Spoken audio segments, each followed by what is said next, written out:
The types of stories to explore with students who are blind or deafblind. Well, I've loved to write a lot of different kinds of stories with people who have deafblindness.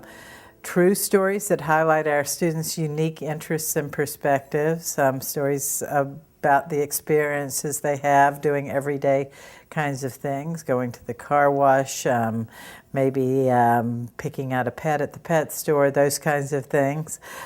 Pretend stories that reveal our students' imagination and creativity, and I think very often we consider their fascinations, their obsessions, their special interests as something that we are concerned about when maybe they are the roots of creativity and can be built into some fiction writing. Flying in the air doesn't help. They would pop up a genie. Back in the classroom, the students explore ideas to include in the story they are creating.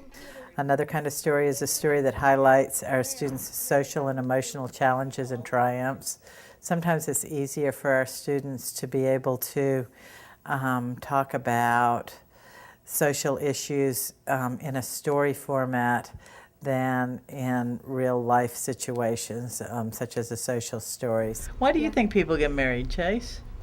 I don't really know.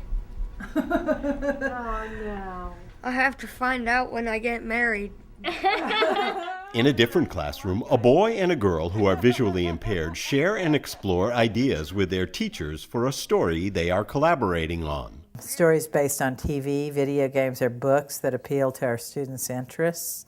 And then we have some kinds of students who really like epics that provide an appropriate outlet for persistent interests and fascinations. Those kinds of stories that go on and on.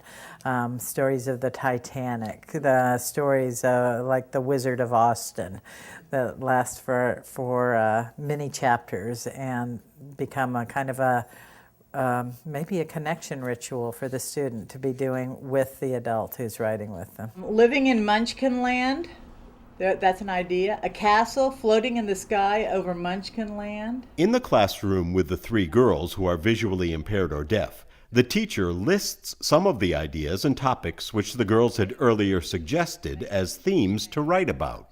Fade to black.